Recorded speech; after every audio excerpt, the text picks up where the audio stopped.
ఎస్టీల నెత్తురు తాగిన నరరూప రాక్షసుడు ఆర్ఎస్ ప్రవీణ్ కుమార్ పై ప్రజా ఛార్జ్ షీట్. కరీంనగర్ ఎస్పీగా బీసీ, ఎస్సీ, ఎస్టీల బిడ్డలను నక్సలైట్ల పేరుతో ఫేక్ ఎన్కౌంటర్లు చేసిండు. ఇప్పుడు మొన్న బీఎస్పీగా ఉన్నప్పుడు ఒక్కొక్కరి దగ్గర టికెట్ కి 30 లక్షలు వసూలు చేసిండు బహుజన బీఎస్పీ అని చెప్పి. మళ్ళా బహుజనవాదం అని చెప్పి మళ్ళీ పోయి బీఆర్ఎస్ ఎందుకు కలిసిండు? బీఆర్ఎస్ బహుజన సమాజ పార్టీ బహుజనుల కోసం ఉన్నది. అది పోయి వాని యొక్క చిన్నజీఆర్ గాని కాలు మొక్కి చిన్నజీఆర్ గాని సీఎం కుర్చీలో కూర్చుని పెట్టిన ఆ పార్టీలో అది ఎట్లా బహుజన కోసం అయింది? I don't understand. అడ్డం పెట్టుకుని దళిత, గిరిజన మహిళలపై అత్యాచారాలు చేసిండు. ఎస్కాట్ల రూపంలో రాజకీయ నాయకుల అవినీతి డబ్బును అక్రమ రవాణా చేసిండు. రణధీర్, హరిభూషణ్, నయీం లాంటి లైసెన్స్డ్ గూండాలను, గ్యాంగ్స్టర్లను తయారు చేసి తెలంగాణ సమాజాన్ని పట్టి పీడించిండు. ఎందుకు వారిపోయింది అమెరికాకి ఎందుకు వారిపోయింది? అప్పుడు ఎంఐటీలో ఈ కోర్సు చేస్తా ఆ కోర్సు చేస్తా అని అనంతపూర్లో ఎస్పీలో ఆ పరిటాల రవిని చంపిన కేసులో ఇతను కీలక పాత్ర పోషించిండు. అక్కడ ఉన్న పరిటాల అనుచరులు చంపేస్తారు అంటే భయపడి అమెరికాకి వచ్చిండు. ఇక తర్వాత నేను ఎస్పీ పోలీస్ శాఖలో ఉంటే నన్ను ఎట్లయినా చంపేస్తారని చెప్పి బతిలాడుకొని ఆ యొక్క గురుకులాల సైడ్ పోయిండు. కరీంనగర్ ఎస్పీగా ఉన్నప్పుడు ఎంతమంది దగ్గర వసూలు చేసిండు, రైస్ మిల్ల దగ్గర, ఎంతమంది వ్యాపారుల దగ్గర కనుక్కోపోండి. ఆ రోజుల్లోనే 100 కోట్లు వసూలు చేసిండు. తోటి నక్సలైట్లను ఎంతమంది చంపించిండు వినండి. దళితులు నక్సలైట్లలో ఎక్కువ మంది ఎవరుంటారు? దళితులే ఉంటారు ఎక్కువ మంది. కొద్దిమంది బీసీలు అక్కడక్కడ రెడ్డిలు బీసీలు ఉంటారు కానీ చాలా తక్కువ, 100లో ఒక్కడు ఉంటారు. ఎక్కువ మంది దళితులే ఉంటారు. ఎందుకంటే ఎక్కువ ఆపరేషన్ గురైంది, సమన్యాయం కోసం పోరాడింది ఎక్కువ మంది దళితులే ఉంటారు. ఒక మిగతా వాళ్ళు ఎస్టీలు, బీసీలు, రెడ్డిలు చాలా తక్కువ, ఏళ్ల మీద లెక్క పెట్టవచ్చు. నక్సలైట్ ఉద్యమాన్ని అణచివేస్తున్నట్లు కవరింగ్ ఇస్తూ లైసెన్స్డ్ ముఠాలను తయారు చేసి ఉత్తర తెలంగాణలో దోపిడీలు చేయించి 1000 కోట్ల విలువ గల అక్రమ ఆస్తులు సంపాదించుకున్నాడు. మంథనిలోని ముత్తారం మండలంలో స్నానం చేస్తున్న మహిళలను అత్యాచారం చేసి చంపించిండు. ఈ అత్యాచారాలపై పత్రికలు నిలదీసినప్పుడు సిగ్గు లేకుండా నీచమైన వ్యాఖ్యలు చేసి కసాయి అనిపించుకున్నాడు.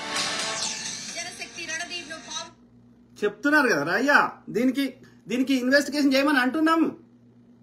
అర్థమైందా? మాకు తెలిసిన సమాచారం షేర్ చేస్తున్నాం, ఇన్వెస్టిగేషన్ చేయమంటున్నాం.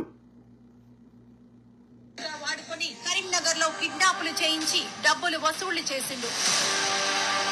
రణధీర్ ఉంటే ఎప్పుడైనా తన ఉనికికే ప్రమాదమని ఎన్కౌంటర్ చేసి చంపిండు. పద్మక్కను పడరెక్కలు విడగొట్టి అత్యాచారం చేసి చంపించిండు. బహుజన రాజకీయాలకు పురుడు పోస్తున్న మారోజు వీరన్నను దొరల మెప్పు కోసం ఫేక్ ఎన్కౌంటర్ చేసిండు. శాంతి చర్చలకు వచ్చిన జనశక్తి వీడేముండే ఎన్కౌంటర్ స్పెషలిస్ట్ ఉండేవాడు. అందుకోసం వీని తెచ్చిపెట్టిర్రు. దళితుల యొక్క సీక్రెట్లు అన్ని వీనికి తెలుస్తాయని, వాళ్ళ బలాలు బలహీనతలు తెలుస్తాయని తెచ్చిపెట్టిర్రు. వీని దోస్తుగాడు వాడు రాయదాస్ మంతేనా ఉండే. వాడే చెప్తాను నాకు దళిత అమ్మాయిలను తీసుకొని వాడే పండబెట్టాలంటాడు. కిడ్నాప్ చేసి ముస్తాబాద్ లో చంపించిండు. దీనిని ఖండించిన నాటి యూపీఏ వీడు మంచోడు అంటది తులసి చందు. బయటకు వచ్చిన కేసీఆర్ ఆర్ఎస్ ప్రవీణ్ కుమార్ పై విచారణ జరిపి శిక్షించాలని నా ఆడియోలతో సహా ఉన్నాయి. 30 లక్షలు వసూలు చేసింది మొన్న బీఎస్పీ టికెట్ కోసం అసెంబ్లీ ఎన్నికలకు లాస్ట్ టైం. చారిత్రాత్మక సత్యం. పోలీస్ అధికారాన్ని చీకటి దందాలకు వాడుకున్నాడు. పౌర హక్కుల నాయకులను చంపుతానని బెదిరించిండు.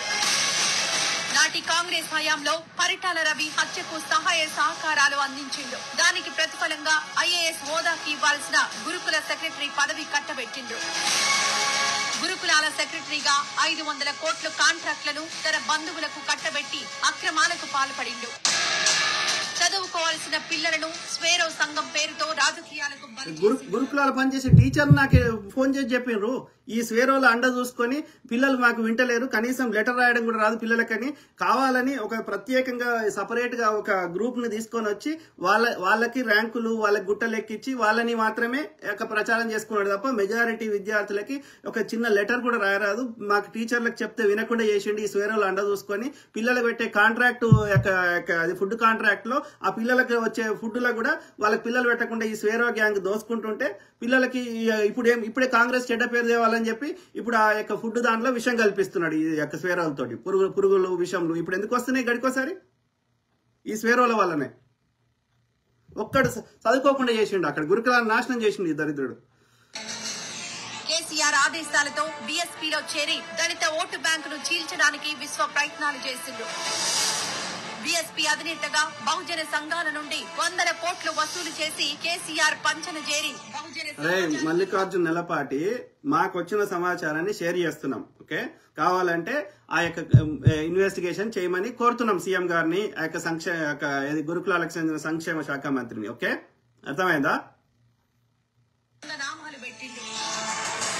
ఒక నీచుడు, ఒక దుర్మార్గుడు, ఒక నరరూప రాక్షసుడు ఎలా ఉంటాడంటే ఆర్ఎస్ ప్రవీణ్ కుమార్ లా ఉంటాడని సంకోచించకుండా చెప్పొచ్చు. వీడు స్వేరోనా మందకృష్ణ మాదిగా ఫాలోవరా, లేకపోతే వీడిని బ్లాక్ చేసి పారదోపుదాం. ఈ మల్లికార్జున నెలపాటి అంట అవులో నా కొడక. బహుజన వాదాన్ని ఎత్తుకొని బహుజన బిడ్డలను ఆకర్షించి తన స్వార్థం కోసం వాడుకున్న ఈ దొరల బానిసను కూకటి వేళ్లతో పెకిలించాల్సిన బాధ్యత ప్రతి బహుజన బిడ్డపై ఉంది. పోలీస్ అధికారిగా, గురుకులాల సెక్రటరీగా, రాజకీయ నాయకుడిగా ఈ దుర్మార్గుడు చేసిన అరాచకాలకు శిక్ష పడాలంటే నాగర్ కర్నూల్ పార్లమెంట్. సో ఆ క్రమంలో ఇది మొత్తం స్టోరీ విందాం, చెబుదాం.